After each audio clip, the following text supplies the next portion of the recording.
Hello. Just waiting for people to turn up. Um, Let me get my notes organized here. Okay, so I'm not going to do like the big introductions anymore because I'm splitting my lives up in two now. Because I've got about the same live following on TikTok and Instagram. So I'm doing 30 minutes on each. So tonight I'm doing Instagram. And then if you want to follow me over to TikTok, I'll be over there. Anyway, did I say that right? I sort of feel like I confused myself. Anyway, and the whole thing is on YouTube. So, and it's all Bratbusters Parenting, the same handle. Um, is that an old-fashioned term? Do people still say handle? Thought I was cool when I said that. Probably not. Okay, so California, 7 and 9 years old. Excellent. It's fun to see people with some older kids. A lot of toddlers on these lives, mostly toddlers on the lives. And I figured out because toddler parents are new parents, and the toddler years can drive you absolutely insane. So, and you're just so desperately looking for answers. So, okay, so let's get going with your parenting questions. And feel free to tell me where you're from, too. I'm always interested in that. But I'm 30 minutes on here, and then I'm moving over to TikTok for 30 minutes. I'm splitting all my lives in two now. Oh, sugar.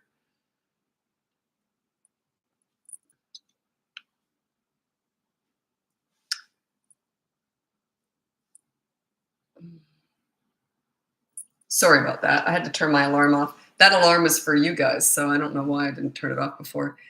Okay, 18-month-old that throws food, that's actually an easy one. Whenever they throw food, you say no, you pick it up, throw it in the garbage, and then hand feed them for the rest of that meal. They might not eat another thing after that. That's okay. Usually when they start throwing food, it's because they've kind of had a few bites anyway and they're not that interested. And then they can wait an hour and have a snack later if it's that bad. They will eventually learn. Parents always say, yeah, but what if they have a fit? That is their process. That is how they learn. Hey, wait a minute, I'm not in charge. Their process is having a fit and getting mad at you when you don't let them have their own way. Sorry. But yeah, that's okay if they have a fit. They usually will. They'll usually get upset when you start taking charge, and that's okay. 13-month-old that whines a lot, and your question? They're just going to do what they're going to do. You just got to ignore that stuff. If it gets under your skin, they're going to keep doing it. They're very good at watching body language. They're better than you are at it, by the way. They know when something's bugging you. They can just tell. Even at that age, they're watching you. They're not listening to you. They're watching. Okay, so I'm going to read my top 5 tips for parenting toddlers. Number 1 is child-proof your home so you never have to say no. Number 2 is set up a toy rotation system so they're never bored. Number 3 is when you want to connect with a toddler, you enter their world when you play with them. You don't take a 2-year-old to the nail salon to bond with them. You go to the park and roll down the hill with them. That's part of your leadership skills. They start to look at you differently. When you enter their world, they start to feel like you understand them, and there's just a different kind of connection there. Number 4 is stop with the mini therapy sessions when you're disciplining. They're not about words. They don't want to discuss all their big feelings and big emotions. All that stuff was just invented to feed the mom's needs. Has nothing to do with the toddler. It's just garbage. And number 5 is stop trying to figure them out. Toddlers are unfigure-outable because they're brand new, fresh human beings. They're just forming. They've got one marble and some tumbleweed up there, okay? They're just brand new. Imagine if you've only been in the world for 2 years, and for that first year, you were a potato laying on a mattress. They just don't have any context of the world, so don't try and figure them out. If you ever do, let me know because I've never been able to figure them out. Okay, so that's my top 5 tips for parenting toddlers. Whew. So when you said whines a lot, I'm like, yeah, just don't try and figure it out. Just ignore it. It'll go away. They go through stage after stage after stage. Okay, a 2-year-old boy, mama here, tips on how to get rid of the passy. Also, okay. So the pacifier is the dummy, the soother, whatever you want to call it. My son was addicted to it 24/7. So he was 18 months old, and I thought, that's it. And because we'd just done a big overseas trip, and there's no way I was going to take it away from him before that. So we get home, we're jet lagged, and I thought, I'm doing it today. I had him help me put all the dummies into a little Ziploc bag. He carried the bag. I carried him out to the garage, into the big wheelie bin, and I said, bye-bye, you're a big boy now. They're going in the garbage. You're never going to see them again. He put them in there, and he waved bye-bye.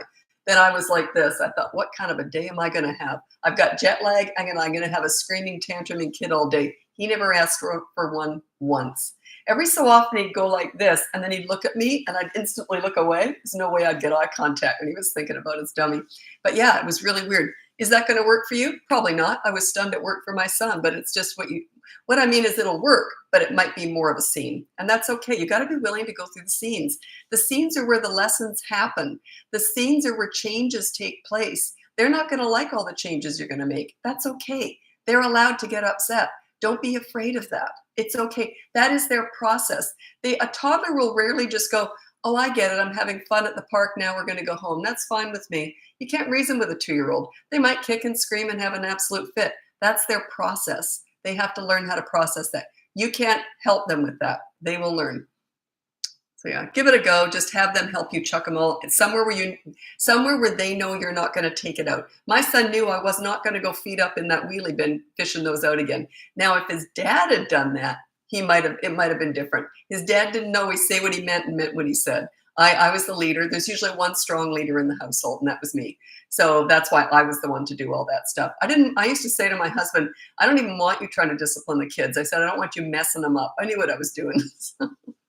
So he always deferred to me. And that's usually the way it goes. There's usually one stronger leader than the other. I just want to give a shout out to one of my clients that I worked with last night. I don't know how much, if they realize how much this meant to me, but I'd worked with them for several weeks, and it was a young couple. If you're watching, you'll know who you are. And they told me about the scene that they'd had in the backyard with their little kids and their little boy. And they were telling me what they did, and they were going to ask my advice because it wasn't anything we had really gone through. It was some of the big stuff, yes, but the whole scene, the way that they handled it from start to finish, we hadn't gone through that specific scene. They got it perfectly. I was really emotional. They just got it. It was all connecting. They just got it. That's that leadership stuff. They weren't sure what they were doing, but once I told them, I said, yeah, you get it. That's it. They just got it perfectly. I love what I do. I love it. I was really emotional when they were talking about that. And then they wanted to go on to something different. I said, whoa. Let's go back to, and let's break down exactly what you did. They used their intuition because we've been working together for several weeks. They used their intuition in that one scene that was very stressful, and they just nailed it perfectly. So yeah, anyone can learn this leadership stuff.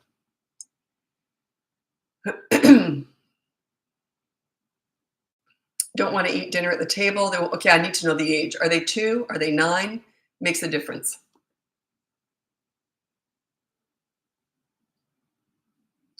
Well, 1-year-old won't sleep in the crib, only in our bed. Yeah, they will sleep in the crib. You just haven't pushed it yet. So yeah, check out my, it's a little bit different. Do I want you to look at that course? Let me think. No. This is more with a baby. It's exactly 1-year-old, and they're still in a crib. What I would do, here's what I do. I would, if they're used to sleeping with you, it's kind of unfair just to throw them in there, shut the door, and expect them to cry it out. So what I would do is I would put them in the crib, and I would make it a little bit special, have some galaxy lights, or do something different in their room. So have it like pretty, something different, whatever. It's not going to appease them. They're going to keep screaming, but eventually they'll end up liking it. It's a slow burn, this process. Here's what I would do. I would get a chair, and I would sit beside their bed, their crib. They're in the crib. They might be standing up, screaming, having a fit. I would put my hand in the crib, and then I would say, good night, go to sleep. And I'd keep putting them down, laying them down. They're going to keep getting up, keep putting them down. And then you sit at the crib like this. It's kind of hard to do because they're all upset. This is you. You're sitting beside there, and you're like sort of nodding off, like you're falling asleep. So you don't want to be interacting with them. You look like but your hand is in there. They've got your hand. So you're still there. They're not afraid. They just don't like it. It's okay if a kid doesn't like what you're doing if you're exercising your leadership. So you just look like you're nodding off. You could not be more boring. Okay, eventually it'll work. Might take an hour. 1-year-old who's used to sleeping with you, it might take longer, but it's worth it. It's usually just one night of hell. I do have a bedtime battles course, but it's a little bit for older kids, really, from 2 to 8 years old. Minnesota 2-year-old throws temper tantrum getting dressed in PJs for bed. That doesn't sound like a tantrum to me. If it's sort of rehearsed, it's the same. They might just throw a little hissy because you can't force a tantrum. How do I explain it? I just get the feeling it's not really a tantrum. They just don't like it. They don't like getting dressed for bed. I would have to assess that one. I'm questioning whether or not that's a tantrum or just a little hissy.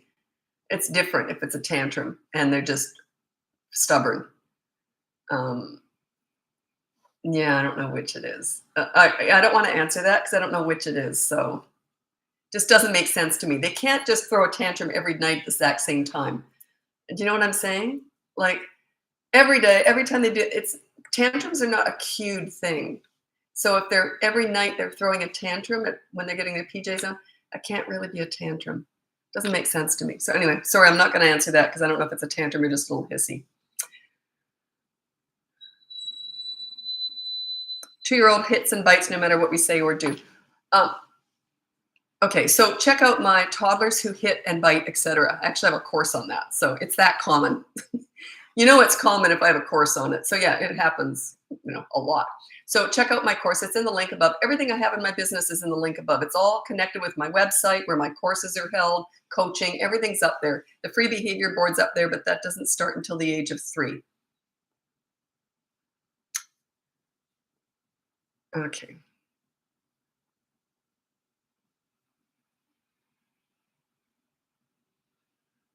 My toddler pukes sometimes after eating. Should I be concerned? I can't answer that because I'm not a doctor. I just can't answer that. I don't know what's going on there. Maybe they're overeating, but I honestly can't answer that. I don't know. For children 7 to 9 years old, what do you do when you've given a child direction, use a loud toy outside, and they continue to use the toy inside? Do you give them a reminder or move the toy? Oh, you remove it right away. If you give them a reminder, it's like it makes you look like you're begging them. You already said, by the way, this toy's for outside. As soon as it gets used inside, I'll take that and I'd put it away. I wouldn't even say a word. I would just put it away. Yeah. They're 7 and 9 years old. They know. So yeah, you work on your leadership skills. You might want to check out my boot camp course. That's in the link above. Teaches you how to be a leader. That just doesn't happen when you're a leader. None of that stuff happens when you're a leader because you lead, they will follow. Your leadership skills are at their height between 3 and 12 years old. That is when you are like full on leader. Okay, you're working towards it when they're toddlers, but when they're 3 to 12 years old, you are the leader. And they just don't disrespect a leader. When they're teenagers, you shift and change things because you want them to be more the leader of themselves. You don't want to be leading a teenager. Good luck with that. I wouldn't want to. I want them to learn how to lead themselves. Do you handle tantrums with toddlers the same as you would children 6 to 9 years old? Yes and no. The difference is, yes, I still ignore tantrums, but I when they're little, I'd say about 6 and under actually, depending on the size of the child and the size of you. If they get violent or aggressive, you physically restrain them when they're little. When they're like older and bigger, you don't. You just have to go through some broken stuff. Because if they're doing that at that age, you got bigger fish to fry. You got to really work on your leadership skills. They shouldn't be having tantrums at that age. Usually they outgrow tantrums by about 3.5 to 4. If you're a leader, they will outgrow them. So if they're still having tantrums, you still ignore them, but you got to work on other stuff. There's a reason why they're still having tantrums at that age. You got to work on your leadership skills. That's all I teach is leadership. Leaders bring out the best in kids. That's all it is. It's not the old-fashioned authority style parenting. You don't want obedient little soldiers. I hate that. It's not what you want. You want self-disciplining, high self-esteem, confident kids who make good choices. That's what a leader brings out. You want them to like themselves, feel good about themselves, and make good choices. That's what leadership's all about. And they respect you because you respect them. So yeah, if they're having tantrums at 6 to 9 years old, you got bigger fish to fry. You got to work on your leadership skills. You lead, they will follow. All children need, crave, and want a leader. It's a natural instinct. If you're not a leader at home, they're going to be very vulnerable out there in the world. You're going to send them out. They're going to be vulnerable to peer pressure, bullying, the internet, the drug dealer on the corner, the Kardashians. They're going to be very susceptible to anybody because they're searching out a leader because they haven't got one at home. If you're a leader at home, they come home and they run everything past you. They just do. They talk to you about everything right through the teen years. It's just the way it goes. It's a trust. You're a safe place to land. And also, when you're a really good leader, they're going to confide all their thoughts and feelings and everything with you. They just do because you're a safe place to land. They trust you. So leadership is just gold. It's gold.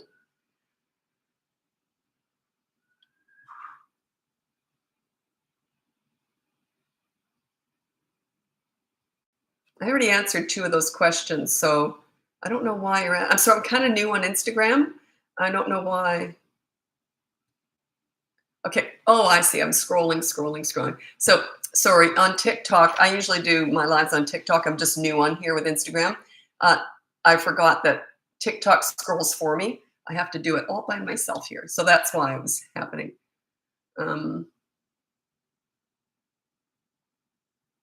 Okay. 3-year-old says no to everything.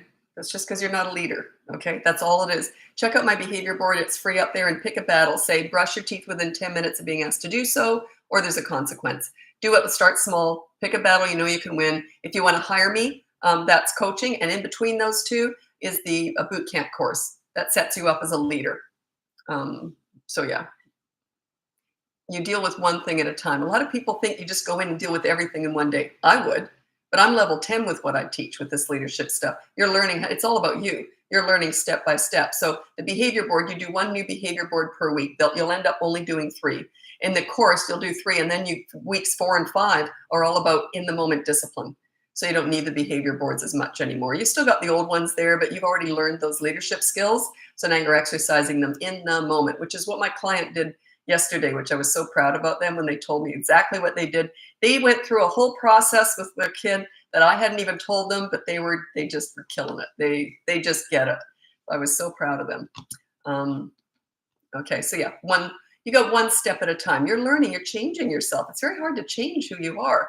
You're actually changing yourself when you become a leader. You're calming down because you know it's worth it in the long run. You're going to stop yelling. All parents yell, okay? All my clients yell. They actually say to me, oh, I'm really embarrassed to admit I yell. And I say, well, if you didn't, I'm more surprised when parents don't yell. The reason why most parents yell is that it works in the moment, but they all know it's going to backfire down the road. It's a very short-term solution. And it's not a nice thing to do anyway, but you do it because it works in the moment, right? And don't beat yourself up over past mistakes. I find that really frustrating when I'm coaching people and all they want to tell me is all the things they do wrong. Yeah, okay, fine. It's like going to Weight Watchers and talking about how you got big. Don't you want to focus on how you're going to lose all the weight?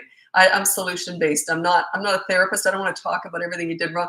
So you did the best you knew how. Every parent does the best they know how. I teach you how to do better. That's all. When you know better, you do better.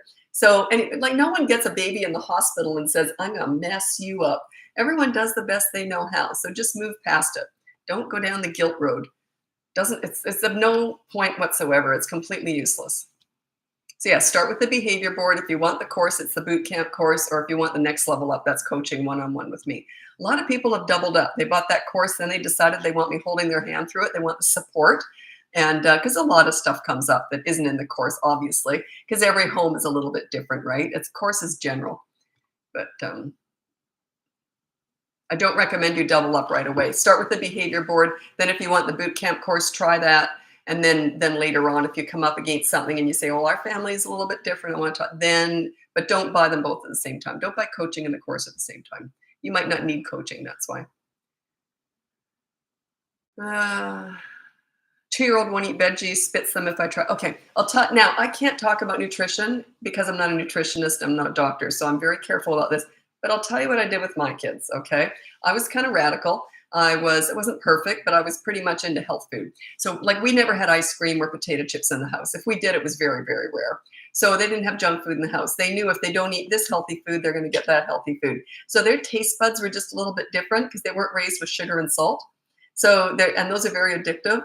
And everything else is kind of yucky compared to that. So my kids just knew that they had to eat certain things, but also I was very good at hiding stuff. So let's say they had, I don't know if they had pancakes. I guarantee there was something mashed in with those pancakes. All my food looked a little bit different colored. Like if they would eat pizza, my pizza sauce was brown because it was pureed spinach in the tomato sauce. So I made everything from scratch. So my son, the first time he ever had pizza out, he said, it was really weird. He said, the pizza sauce was red. I'm like, yeah, that's because they're not pureeing spinach in there. So yeah, try and hide stuff. I know it's hard, but it's just a stage, and get rid of all the junk. If they're holding out for ice cream, that's often the problem because they know you've got ice cream in the house.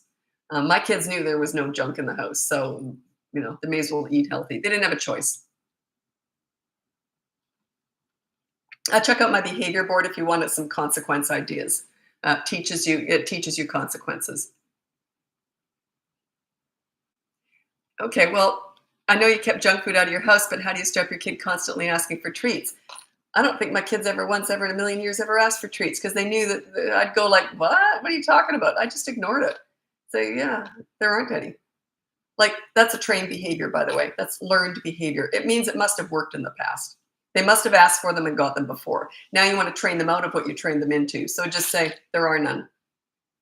And then if they keep asking and they're being really rude about it, I'd say, if you keep bugging me about that, there'll be a consequence. Do you understand?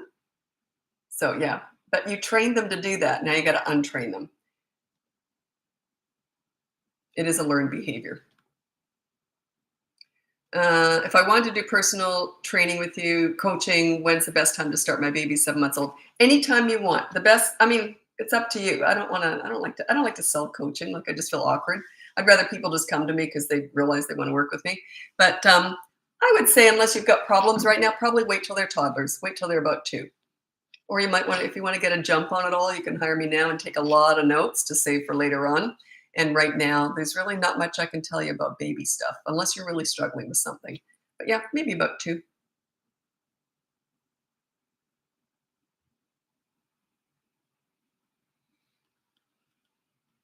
19-month-old wants to brush her own teeth, but yeah, okay, so they're no good at it and they want you to brush their own teeth. So yeah, that's one of those take charge situations. And you might have something that's what I call a lure or an incentive. So they have a favorite song or a little video that they love. That is only turned on while you're brushing their teeth. They'll connect the dots. It's going to be hard. You got to be right on the ball with that. Say, if I brush your teeth, you get to watch this. So you go to brush their teeth, they go no, and you turn it off. You got to be really quick with that. Really get coordinated. Okay. But yeah, it has to have something that they absolutely love. And they only get to see that while you're brushing their teeth. It's incentive. It's not a bribe. It's incentive. A bribe is when they're doing something rotten, like kicking the dog, and then you offer a treat. That's different. They got to earn that show. They got to earn it. Does it help to start being a leader when your child is 1? Your children pick up on the energy pretty quickly, and I'll tell you how I know this. I was very much the leader in our household. Their dad's a really good dad, but there usually is a leader and a pleaser in a household. There's often 2 pleasers, but that's the new style parenting where, just give in to them and reason with everything. With a 2-year-old, you don't do that. But anyway, it's sort of looking for the shortcuts to try and make their life easier, but in the long run, it makes it harder. So our kids, when they were really little, you could see the difference in the way they were with me and they were with their dad. When I said no, they would accept it really quickly and not think anything of it. It was no big deal. But with dad, they'd kind of come at him again. So they start to pick up on your energy. But 1 is still really little for that, but they will start to learn who means business and who doesn't. So yeah, I'd say around 16 months, they really start to pick up on that. And the reason I know that for sure is on the change table. Our kids would be spinning crocodiles, twisting crocodiles with their dad. With me, it was like, you can try it, but it's not going to work. Like, I had my elbow across their chest and changing that diaper, they would just lay there because they knew mom was in charge. Whereas dad might let them sit up and take a break. And, well, if I give you this toy, will you lay there? It was fun to watch, though. And the interesting thing is that they were very different with me. And so it's not like he wrecked them for me. When they're really little, I couldn't fix them for him either. But by the time they're 2.5 to 3, they follow the leader. So they were really good with him too, once they understood. But when they're little, they know who they can push and who they can't. And they have 2 different personalities for each one. But then they just follow the leader and have the personality they are with the leader, with everybody else. By the time they're 3.5, especially. That was a long thing. Okay. My 2.5-year-old doesn't even want to try to sit on the potty to have, okay, look at my potty training course. It's my most popular course. It's potty training. It's a party. It's messy, but it's usually really quick. There's no guarantees with that. I mean, it depends on where your leadership is at too, but it is part of getting yourself set up as a leader too, because you're in charge of this fun party to teach them how to go on the potty. But it's a step-by-step process. So check that out. It's one of my mini toddler courses. It's in the link above. So I have to take a sip. God, I haven't had a cough yet. I've been battling this cold for 2 weeks and coughing on these lives. It's really frustrating. I even had to bail on one of them so I could go have a coughing fit. I had a coughing fit at the gym this morning. How embarrassing is that? Right in the middle of the gym, I'm trying to lift a weight. I had to go running into the bathroom, cough it out. Oh, well. Okay, how do you teach a 15-month-old not to throw things or touch things? You can't. It's consistent corrective action. At that age, they're just learning. They're just gonna. But anytime they throw anything, you say no, and you put it away where they can see it, but can't touch it for a while anyway. It's consistent corrective actions. The word consistent is really important. So they just will eventually learn, but it might take 50 to 150 times. They're not going to learn the first time. It's not words, it's actions. These mini therapy sessions drive me freaking insane. You shouldn't throw that because it's, I know it's popular to do that. It's really trendy right now. That stuff was invented to feed the mom's needs, has nothing to do with the toddler. They're about actions. You say no and put it away. If they do that, I have those 5 top tips for parenting toddlers. Number 1 is you child-proof your house so you never have to say no. There's nothing they can get into. So, and if they throw things, put it away. And also I did a toy rotation system. Oftentimes they're throwing things around because they're bored too. They're sick of their toys. They don't throw toys that they really love. Oftentimes, they sometimes will. But yeah, try toy rotation system too. I have lots of videos on that too.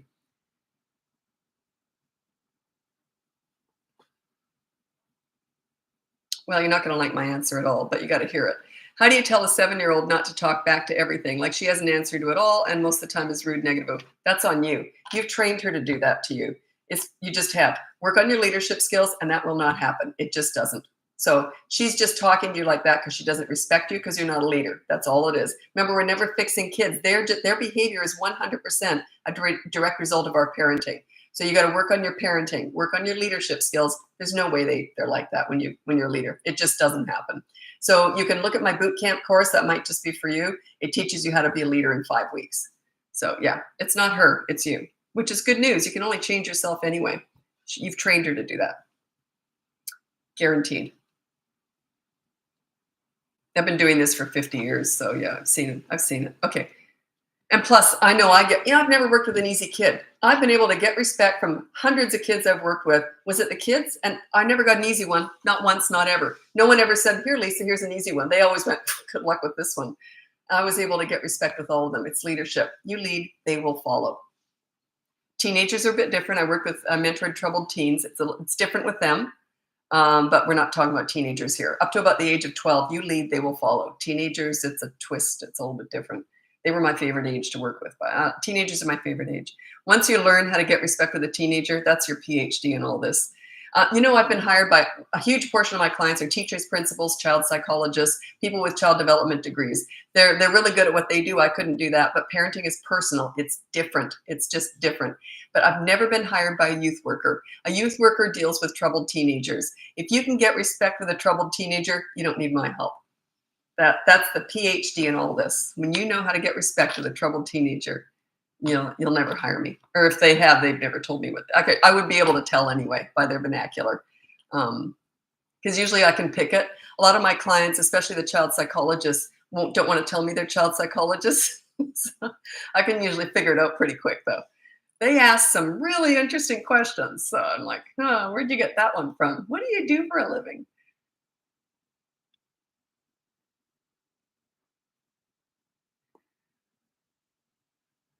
I did not understand that at all. Is that rude?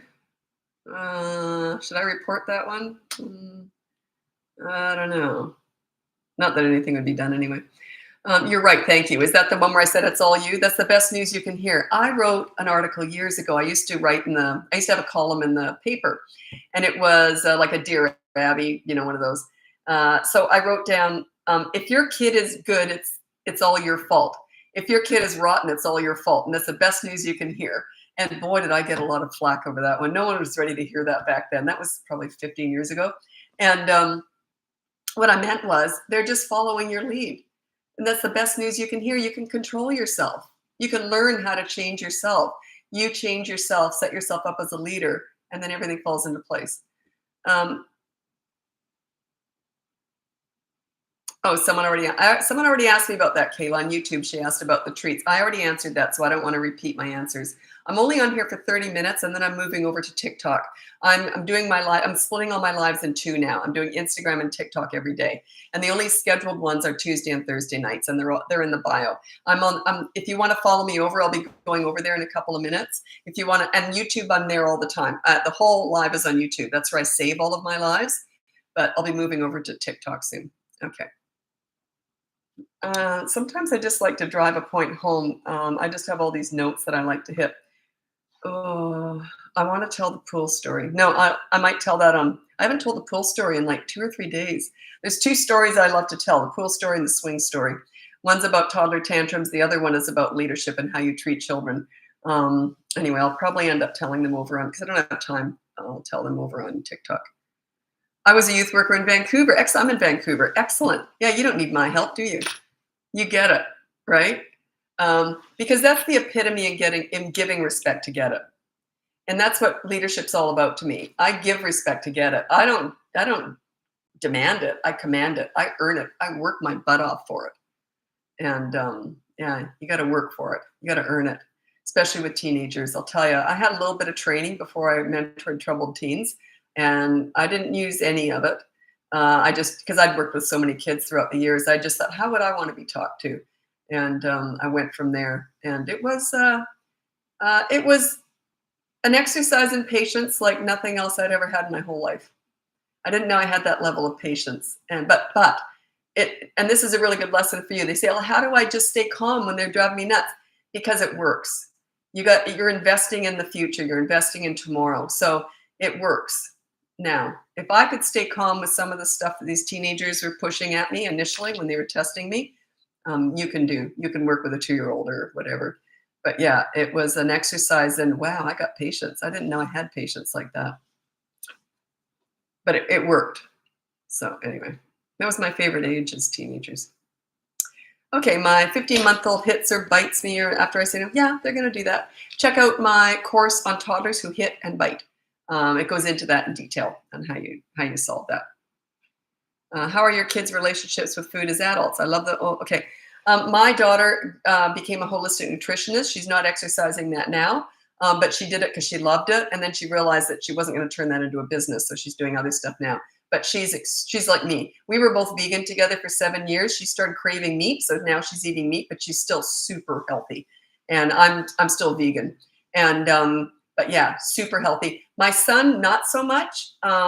Because it depends on your partner too. So I think that they're more into the convenient stuff, but they still eat pretty healthy. I don't think they're eating a lot of McDonald's kind of stuff, but but he's still very aware. He talks about food in a way that you can tell he was raised with healthy food. So he knows what he should be eating, but he just doesn't always do it. So, and they're both really into fitness, and I work out every day. So they both go to the gym, and my daughter and I go to the gym every morning together. So, and her husband is our personal trainer. So we're all into fitness and health, basically. So yeah, that gets ingrained to them. My kids were at the gym every morning with me. They were in the gym daycare. That was their social world. Anyway, sorry about this. I'm going to leave here and I'm going to move over to TikTok now and do a 30-minute live over there. So if you want to join me, it's Bratbusters Parenting on TikTok. Thanks so much for joining me. I'll be back again tomorrow sometime. It's not my regularly scheduled one, but I'll pop up on here sometime tomorrow. Take care.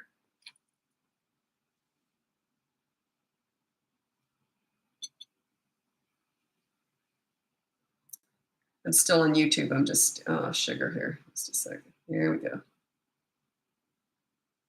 And go. Okay. I'm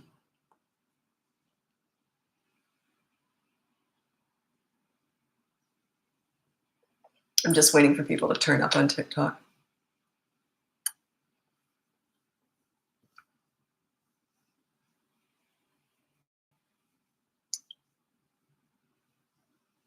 Hello. You've been here before, haven't you, Olivia? Taylor, you've been here lots. Okay. I just finished my live on Instagram because I'm doing 30 minutes on each now. 30 minutes on Instagram, 30 minutes on TikTok, not necessarily in that order. But I just came from over there. So I'm not going to do a big introduction here because I've only got 30 minutes. So I'm just going to kind of get going. If you want to tell me where you're from and how old your kids are, that's great. But you can also start asking parenting questions. If you go on the link above, you can get my free behavior board, one of my toddler courses, my big boot camp course, 3 to 12-year-olds, how to set yourself up as a leader in 5 weeks, or the next level up is hire me for coaching. And that's all done on Zoom, so it doesn't matter where in the world you are. So let's get going with your parenting questions, and I'll do my best to answer them. I just mentioned on Instagram, if you followed me over from there, that I really want to tell the pool story and the swing story in this live because they're two. I haven't told them in a couple of days. I don't know why, but they're my two best stories, and they just tell it all. One is all about tantrums. The other one's all about how you show respect to kids and set yourself up as a leader, how you treat children, basically. So I will tell those two stories in this live. I'm just waiting for people to turn up now. So feel free to answer to, hi, I am. I always point you out. It's not that I know you, like I know a lot of the same names. I just love that name. I am. You are what? I am, you know. Another one I like is Dot. One is just Dot. Not D-O-T, but just a little dot. Probably got on TikTok early to get that, right? I remember I've been on TikTok now for almost 2 years. And my daughter kept telling me about a year before, she goes, Mom, you got to go on TikTok. It's for you. And I said, I'm not a 12-year-old dancer. I thought, who's going to listen to an old lady talk about parenting? But yeah, it's worked out. But I knew nothing about TikTok at all. I just envisioned myself trying to dance on here, but you do not want to see that. I've got the old 70s dance going. Every so often, like if I go to a concert, I'll get like a good move in and I'll go, God, I wish I had that on video. You know how you just tell when you move well? It's so rare with me. It's maybe once a year. Okay, so parenting questions. Let's get going with that.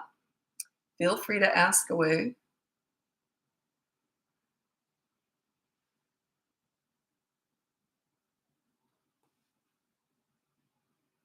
Okay.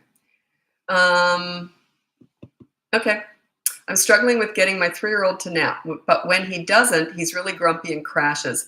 My kids both stopped naps, regular naps. They had accidental ones. At 1 year old, they both stopped napping. So I'm suggesting maybe he doesn't need regular naps, or maybe just let him have, like, just sort of calm down and start reading to him. If you think he's getting all cranky, just have him cuddle up with him and read a book to him. Don't force him to have a nap. Hopefully he'll just fall asleep that way. So he might just be outgrowing them. They often do get cranky because they're used to having them. So it might just be that in-between stage. He might just be outgrowing naps. Like I said, my kids both stopped at 1. So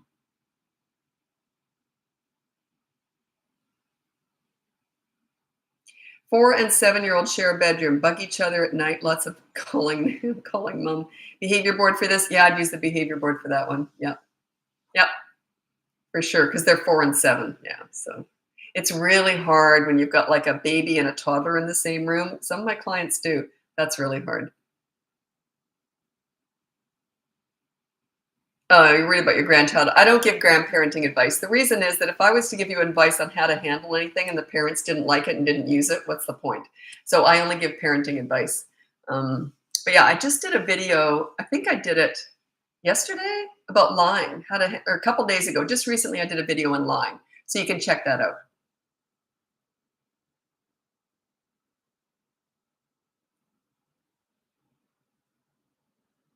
Mine is 4 years old and can't skip a nap without being extremely great. Yeah, sometimes what you have to do to transfer them over from naps to no naps is just have them sleep longer at night. Start putting them to bed earlier, whatever. But yeah, they're all different. There's no set thing for that. I'm going to tell the pool story because I wanted to tell it on Instagram, but I ran out of room, and some people might have come over from Instagram because I'm splitting my lives in half now. Half on Instagram, half on TikTok. 30 minutes on each. Anyway, the pool story is one of my absolute favorites. It's probably my favorite story. It explains how you treat children. Anyway, I'm going to tell you this story. It's a true story. My son's eighth birthday party, and we had a pool in the backyard, and he had 5 8-year-old boys over. So they all come over, and I said, before they went in the pool, so there's 6 little 8-year-old boys, and there's just me. And I said, okay, so here's the rule. Whaley cannot go in the pool. Now, Whaley was a giant blow-up toy. We didn't have a foot pump or anything. We had to use our lungs to blow it up, and there's no way I wanted to take the air out of it. So I just put him way off to the side, though. He wasn't right on the side, but he was way off on the other side of the yard. So I said, Whaley cannot go in the pool because it's a safety hazard. I can't see behind him. And that was it. And I said, okay, go have fun in the pool. Sure enough, one of the kids brought Whaley into the pool. So I said to him, I said, Whaley, out of the pool now. And he said to me, no. And my son went like this. Because he knows, mom knows how to take care of business. Fully clothed, I was in the pool, and I had that kid out sitting beside me before he even knew what had happened. And I said, you're going to sit here for 10 minutes now. Okay, now I'm counting, because all I'm doing is counting heads in the pool. So now I'm counting 5 heads, and I'm talking to this kid. And I'm saying to him, you know, because I used to work with him at school too. He was a handful.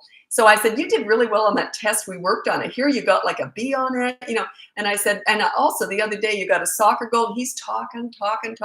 What's your favorite PlayStation game? What, you know, how often do you play on it? And talking. The 10 minutes is up. And I said, fine, the 10 minutes is up. You can go back in the pool and have fun. I could not get rid of him. He kept talking.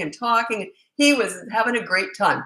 So, and then finally, I'm looking at my son like, help. And finally, my son says, hey, we're going to play basketball in the pool now. We need like 3 on each side. Finally, I got rid of him. He went back in the pool. So anyway, the rest of the afternoon, he was good as gold. He couldn't do enough for me. Lisa, can I help you with the cake? Like this kid was, I couldn't get rid of him. He was like a leech. He was all over me. Now, that's how you deal with discipline, and also how you bond, how you set yourself up as a leader. So I was very clear in my instructions. Whaley cannot go in the pool because it's a safety hazard. I can't see bodies floating behind Whaley. And then when he brought Whaley in the pool, I would not have said, can you please take Whaley out of the pool? It's pathetic. It was a safety issue. He'd broken the rule. And I just said, Whaley out of the pool now, very clearly. When he said no, action. I took action right away. I grabbed him. I pulled him out of the pool. And then I was very clear. You're going to sit here for 10 minutes. I did not say you're going to sit here for 10 minutes because of Whaley. I don't go on about it. He's not stupid. He knows why he's sitting there. And I was very clear. You're going to sit here for 10 minutes. Then the discipline is all over. It's already done. Now I'm bonding with him. I'm bringing out the good kid. I dealt with the bad behavior. Now I'm focusing on the good kid. Where you put your energy, where you put your focus is what grows. It makes perfect sense. It's like watering a plant. Where you put your energy, where you put the water and fertilizer is what grows. The plant that you ignore, you're always berating. And if I'd lectured him about Whaley, he would have hated me and he would have kept bringing him in. He would have been difficult all afternoon. All of a sudden, not only am I the leader, I'm his best friend. He's trying to please me. He's proud of himself. Look, I'm helping Lisa. Look, I'm doing this. I'm like, whatever. Anyway, so the funny part was his mom picks him up later and she goes, were you rotten as usual? He kicked her in the shin and off they went. So anyway, that's my favorite story because it explains how you discipline children. And also when I said to him, when the 10 minutes is up, I'm very organized with all this too. You got to look official, like you know what you're doing. When I said the 10 minutes is up, go back in the pool and have fun. I did not say, don't take Whaley in the pool again. That would be berating him. It's reminding him of the bad thing he did. It's mean. Why would I do that? This way, it's all positive. If I'd said, and don't put Whaley in the pool again, I would have erased all that good work I just did. Like it would have been gone. You deal with the bad behavior, then focus on the good kid. That's how you get respect. Anyway. Does that make sense? That's my absolute favorite story. It's not my favorite story. My favorite stories are my client stories, but I can't tell all of those. And, but yeah. You love my stories. That's cute. Okay. My 3-year-old daughter misbehaves at school by throwing objects except toys and screams. What's she like at home? There's 2 reasons she's doing that at school. She gets away with murder, or you give in to all her demands at home, or something's going on at school that she doesn't like. It might not be anything big. It might be something that's upset her at school. That's the only 2 reasons that would happen, is that she does it at home, or you give in so she doesn't. Okay. So work on everything starts and ends at home. Yeah. So what's she like at home? Are you a leader? If you're a leader, that would never happen. It just wouldn't.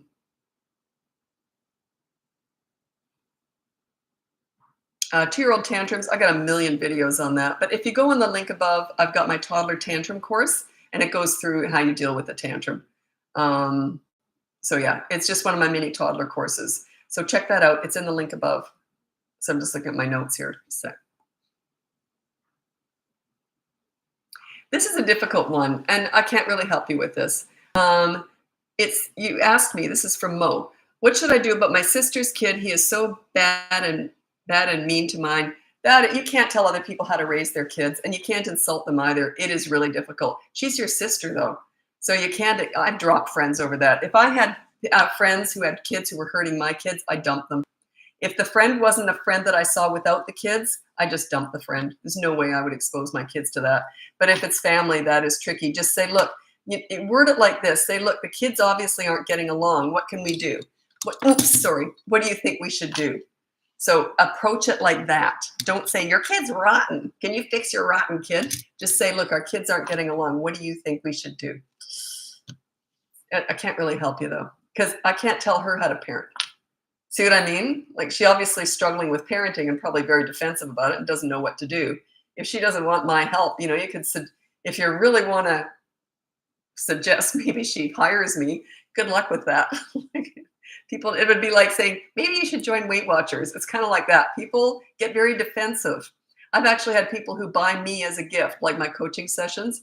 I don't highly recommend that. It can be considered an insult.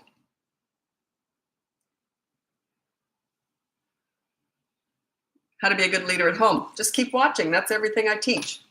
I just told you the pool story. That's leadership. That's leadership at its peak. That is leadership. You deal with bad behavior, then focus on the good kid. Your job as a leader is to bond with them and connect with them. The discipline is a tiny part of all this. Once you're bonded and connected with them and they know that you know what you're doing, they don't act out. They just don't. Like my kids never disrespected me right through the teen years. It was piece of cake because it was mutual respect. They had a voice, believe me. It was funny because we were watching a home video. My ex-husband was over when my daughter was getting married. It was just the three of us here at my place. And we decided to watch some home movies. And I don't know why, but because I talked so much about parenting, I think people get the wrong idea about what my kids were like. They were not quiet, obedient little soldiers. I was watching it and my God, they were loud. They were so up themselves. They were confident and loud. They had a voice. They knew who they were. They had a voice. That's what leaders bring out the best in kids. You don't want obedient little soldiers. You want kids who have a voice and they know how to use it. They were just, every time I see those home videos, it's like, I'd forgotten how loud they were. I'm very loud. So it was a very loud, fun household. How much is it, the coaching? Check it out. I have 3 different plans for coaching. So check that out. Blah, blah, blah, blah, blah. You get a 21-month-old screamer. Yeah, just ignore it. Ignore what you don't like and then focus on what you do like. That's it's going to take time. It's not a quick fix. Can't really help you with that. There's no quick answer for that. It's going to take time. I'm a teacher and I have parents. They want to blame other kids for bad behavior when I'm normal. Parents get very defensive. And the ones who are struggling are the ones who get defensive. Yeah. I should tell you a funny story that makes me look really bad as a mother. There's not a real lesson in it, though. It's just a really funny story. If you want to hear it, it just makes me look awful. I often have told this story. It's a good one.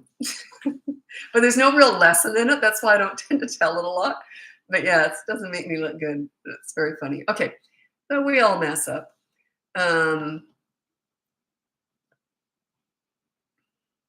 Oh, you're asking me from a teacher's perspective? I'm not a teacher. I don't teach teaching. A huge portion of my clients are teachers, but I don't tell them what to do. You know what I mean? Like, I don't know. I can't talk about teaching. I stay in my lane. I'm a parenting expert. That's what I do. I coach parents. But yeah.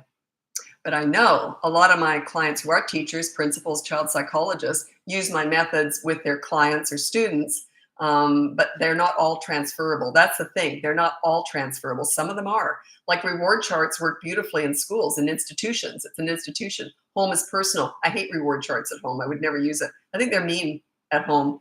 A reward chart says you're normally rotten, but if you should happen to be good, you'll get a reward. See the message you're sending?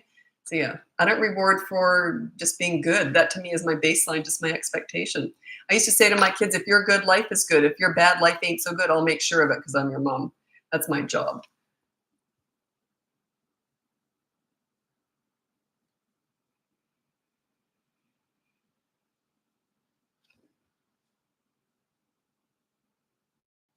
My 2-year-old throws tantrums every time my husband picks him up from daycare. So he doesn't want to leave daycare. My son didn't do it a lot, but that was his tantrum trigger. My daughter never had a tantrum. You're either born to have them or you're not.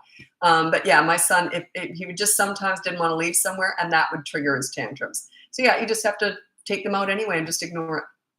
Get him in that car seat. My son used to do the karate chop to get him in the car seat because he'd go like that. You know, they go so stiff, they're actually like that. So I just stand there completely ignoring him while he's screaming and stiff as a board.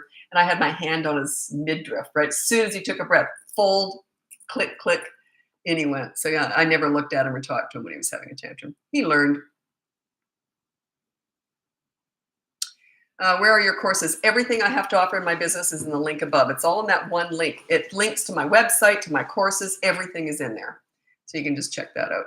And the click, yeah.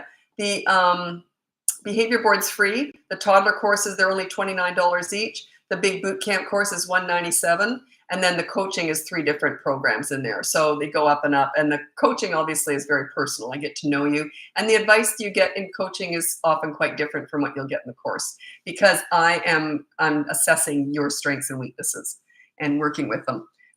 There's a lot of stuff that goes into coaching. That's my favorite thing to do because I get to know you. And then, oh my God, I just had the most beautiful experience last night. I don't know if they're watching this live, but they were such a cute young couple. And they just took a whole situation that we had not gone through and discussed, and they just nailed it step by. I asked them to go through every single step they did. And she goes, I'm not sure if we should have done this. And then we did that. And I said, I wouldn't change a thing. They just got it. Oh my God, so rewarding. Loved it. That's why I love what I do. It's when you see the results. And then often parents will say, you've just changed our whole family life and that. I mean, what a gift, to be able to do that. Like, aren't I lucky to be able to change people's lives for the better? That's what life's all about. Okay.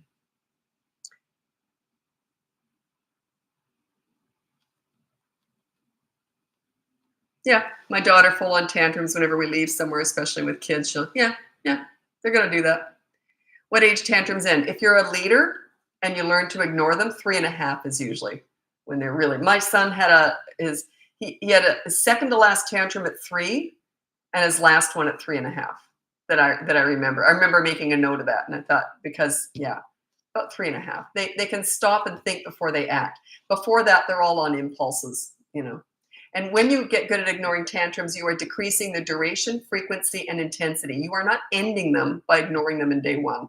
It might take weeks because they can't control themselves. It's a loss of control when they don't like what's happening. They didn't get their own way, and it's a lot. It's not an emotional outburst. People get that wrong all the time. A tantrum is not an emotional outburst. It's not like a big psychological emotional outburst. People get that wrong all the time. It's just they're mad that they didn't get what they want, when they want, and how they wanted it, and they just can't process it, so they just go berserk. It's a crazy zone. Not a lot of feelings in there. It's just craziness.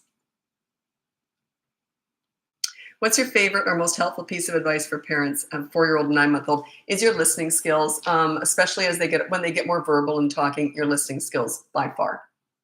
I would say that's the most important parenting. You don't listen to understand, show empathy. You don't listen to gather information to lecture with. Like, I would have gone to my mom when I was really little. I can remember being really little, and I'd say, Mommy, someone at school did this or that. What should I do? And she goes, well, I don't know. You're a smart girl. You can figure it out. And then we'd talk about it. So it's that open communication. Start talking to them about everything and be really good at listening and ask their advice. What do you think you should do? I know what I would do if I was your age, but maybe you have a better idea. What do you think you should do? So that's how I talk to my kids too. So I got them to come up with their own idea of problem solving. So yeah, be a really good listener. You will become a safe place to land. They're going to trust you. They're going to tell you everything right through the teen years. That brings up a good point. My top 3 tips for parenting teenagers, which are by far my favorite age, is teenagers. When you're good at dealing with teenagers, they're the most fun age by far. Okay. My top 3 tips for parenting teenagers. Number 1 is, I already kind of said it, but it's important, is especially with teenagers, listen to understand, show empathy. You don't listen to gather information to lecture with. If they want your advice, they will ask for it. They already know it anyway. Okay. The better you get it, I call it silent listening, is you just listen and then you shut up. You know how hard that was for me? I like talking, so it was really hard, but I know it works. And then they'll tell you everything. They just will. If you just give them, you know what you should do? You should do that. This is what I would do. You should do that. They're going to shut you out. Because when you give advice, it comes across as judgment. Think about it. Okay. And number 2 is you negotiate pretty much everything. I want your dirty clothes in the hamper from now on. What do you want from me? Let's start the negotiations. That's how I would have dealt with my kids. You know what I want? I want you to do that from then. What do you want from me? So, yeah. Number 3, don't sweat the small stuff with teenagers. Allow them to make mistakes. The big stuff, save your energy for that. But the small stuff, if they do something stupid and it's not a huge deal, say, well, that was stupid. Wait till you hear what I did when I was your age. Like, it's okay to make mistakes. Just like you did. You made mistakes. There's nothing wrong with making mistakes. Laugh it off. Say, yeah, oh, well, we all mess up, right? So yeah, my favorite, I think my best piece of advice is listening. Yeah.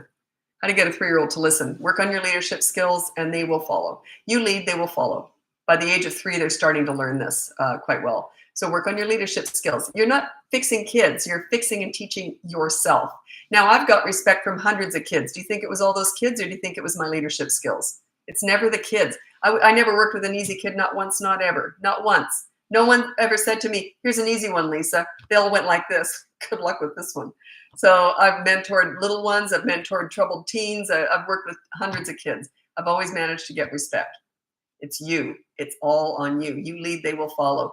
Children's behavior is a direct result of their parents, of the leader. It's just is their behavior. Yeah. How do you get a parent to listen?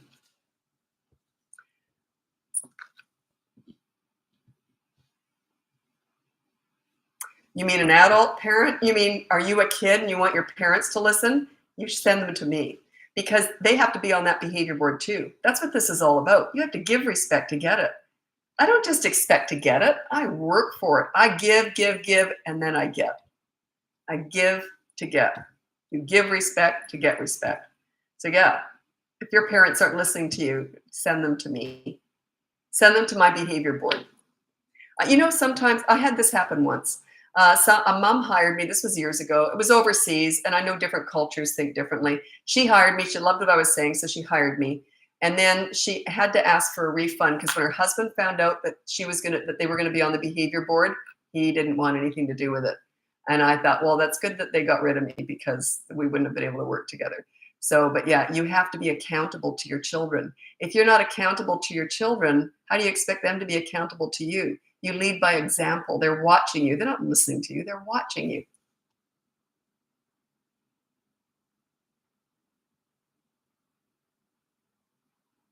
Oh, the behavior board starts at the age of 3. Just check it out. It explains it all there. I've talked about it so many times, it's almost agony for me now, because I can't hear myself when I talk about it. Basically, it's a rule for everybody and a consequence for everybody. So, and the parents have a rule, the kids have a rule, and then there's a consequence for everybody. The parents' consequences are usually play hide and seek for 10 minutes if they're little kids. So it's something fun for the kids that you don't normally do and they love. And parents often say, but don't they see that as, if your punishment is playing with them, aren't they insulted? I've been doing this for 17 years. Kids are so thrilled that their parents are playing hide and seek. They don't take it the wrong way. Parents think they will, and I get that. But kids, not once in 17 years has one kid ever said, I'm insulted by that. Not once. They're just so thrilled that the parents are getting disciplined and that they get to tell them to run around and play with them. So yeah. Can a 2-year-old get anxiety? I don't call it anxiety with a 2-year-old. I call it just, I don't really have a proper name. No, I do have a name for it. What is that? They're a little, no, that 2-year-olds don't tend to worry and get anxiety. I wouldn't call it anxiety. They can be nervous little kids, shy, but I wouldn't call it anxiety. But I don't know. I'm not a doctor. What do I know? 3-year-old boy, very shy outside. Yeah, that's normal. You know what? And I've never had a shy day in my whole life. And I can remember when I was a kid, I avoided shy kids like the plague. Do you know why? They're misunderstood. Like, what I thought shy kids just weren't friendly, because I thought if you're friendly and nice, you talk. And when shy kids didn't talk, I thought they were just kind of snotty. So I avoided them like the plague. Isn't that interesting? Because kids don't understand. Like if you're an extrovert as a child, you don't understand that shyness is just not. I thought they were just not friendly. So I always went for the outgoing kids, like I was. So, but isn't that interesting? That I can remember thinking that, and my mom had to explain what shy meant to me, because I didn't have any concept of it. But what's shy? Why can't you just go up and talk to anybody? Why can't you do that? I was so shocked. I just didn't. I remember not understanding shyness, so she had to explain it to me. Well, they want to talk to people. Well, then why don't they talk to people? Like, I just literally struggled with that. Oh yeah. As soon as my 2-year-old comes home from daycare, she's wild and misbehaves. Yeah, that's quite normal, because they got to let off steam. There's a couple different ways you can deal with it. On the way home, you can stop off at a park and have them run around the park, because they've kind of somewhat had to control themselves at play school, at daycare, whatever. So now all of a sudden they just pent up energy or whatever. They just like, woohoo, freedom. So you can go to a park, have them run around if they are hyper and they haven't got that out, or you can just go home and calmly read a book to them. So you can do both. But yeah, it's a transition time, and yeah, a lot of them are crazy. I remember my kids. They were in the back seat of the car on the way home from school. They would just be fighting. Like, well, I thought it was fighting, but I clued in. I'll tell you, it was really cute, actually. So he'd be going like this to her, not touching, not touching, and she'd be smashed up against the window. Mom, he's almost touching you. I'm not touching her. I'm not touching her. And so I pulled over, and I just pulled over to the side of the road, and I just stood there, outside of the road, just looking at my watch for 5 minutes. Then I realized that's how they said hello. They weren't actually fighting. That was their hello. So yeah, they had all this energy. They were so good as gold all day at school, and then they get together and they're just, that was how they said hi. Not touching, and she was smashed up against the window. It's funny. Is there a way I can help my daughter with her shyness? You can do some role playing and also get them out as much as possible. Some people are just basically shy. I'm still not good with shy people because I always think, what are they thinking? You never know what shy people are thinking. They kind of give me the creeps. Isn't that weird? I've never been good with shy people because everyone knows what I'm thinking all the time. I'm an open book. There's no two-sided things about me. But shy people, if they're not taught, you never know what they're thinking. It's interesting. So I'm not really good with shy people. But here's what I do with shy kids. I do a lot of role playing. So I say, here's what you do. You go up to kids and then I cue them in what you think. So I play them and then they play the other kid and I show them how you talk to other people. You just ask them about themselves. Everyone will talk about themselves. What do you like to play with? Do you like Barbie? Do you like PlayStation? And kids will just talk up a blue storm. So you can bring out a conversation in other people and then you can become the popular kid even though you're shy. So I've actually coached kids through that. It's role playing.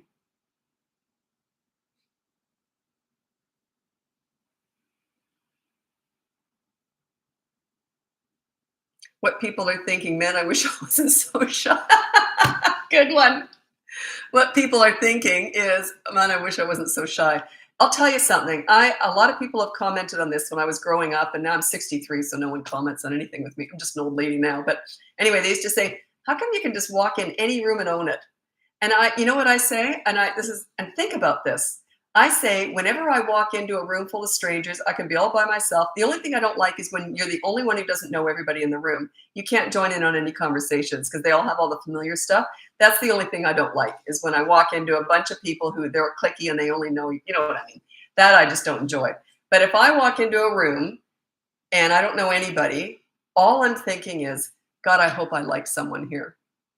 It would never cross my mind to think, I hope they like me. Do you know why? And don't construe that the wrong way. It's not that I think I'm great. It's just they're no better than I am. I never think anyone's better than I am, ever. I think we're all the same, basically. We all have the same insecurities. Well, maybe I'm a little bit less insecure, but I mean, I always walk and think, because you're either going to like someone or you're not. And if they don't like me, I could care less because it's usually mutual. You connect with someone or you don't. I'm never going to be anything different from what I am. I'm never going to try and fit in. I've never done that. I don't want to try and fit in. So I am who I am. And if you're either going to like me or you're not, I'm never going to change for someone.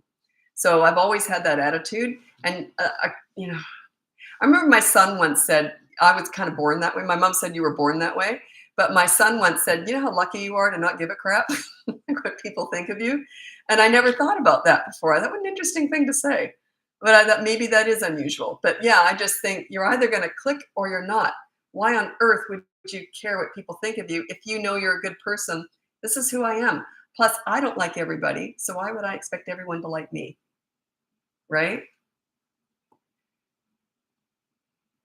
I remember once someone, I don't know how they worded it, but they were just, one of those BITC, you know what I'm talking about. Someone just real nasty. They were very threatened by me because I was in this group and I was very loud, very gregarious and, talking to everybody. And then they just said something like this. They said, you know what? Something about you I just don't like. They were trying to level me, right? They're just being awful. And I just said, what I found is it's usually mutual. Just shut them right up. So yeah. Don't worry about what people think of you. Just be yourself. And I always told kids that. Be yourself. That's good enough. You don't have to be anything else. Because everyone is the same. We all want, and I do want to be liked, but only by people I care about, that I like. If I don't like someone, I could care less what they think of me. But if I like someone, then that's important to me. I really care about the people I care about liking me. Yes, that's different. But anyway, so yeah, teach kids to walk into a room and just own it, just be themselves. That's why I was never susceptible to peer pressure, because why would I be?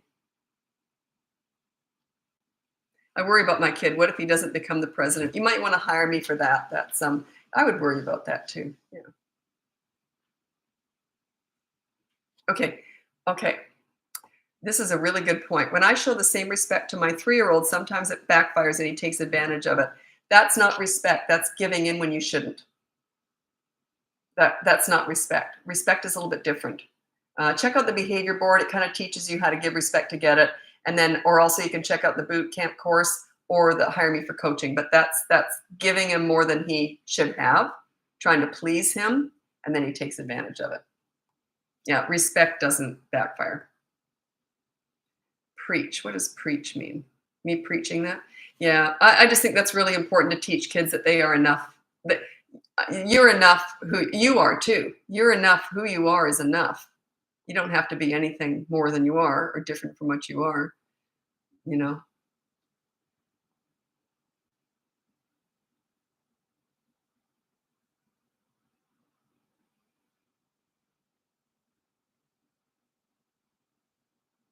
Oops, actually I've gone over time now. I got to get going. But anyway, check out, and now I'm splitting all my lives in half. I'm doing half on TikTok. I'm doing half on TikTok, half on Instagram. Because I'm new on Instagram. I'm just growing there now. So I'm splitting them in half. And check out the link above. Everything I've got in my business is in that link, in that one link. You can get my free behavior board, one of my toddler courses, my big boot camp course, or you can hire me for coaching. A lot of people have doubled up with the boot camp course and coaching, but I suggest try the boot camp course for at least a week on your own first. Don't buy them both at the same time. You might not need me, but a lot of people want that extra one-on-one time with me. But yeah, I suggest I'm just trying to save you some money here. So just try that first week. And if you're really struggling and you really want someone, sometimes people say, I just wanted to hold your hand while I was doing it. And that's fine too. But I suggest you don't do that. Don't do it at the same time. Just give it a week first. Anyway, thanks so much for joining me. I'll be back again tomorrow. I don't know what time because I've only scheduled 2 of these per week. So we'll talk soon. Happy parenting. Bye now. Bye, YouTube.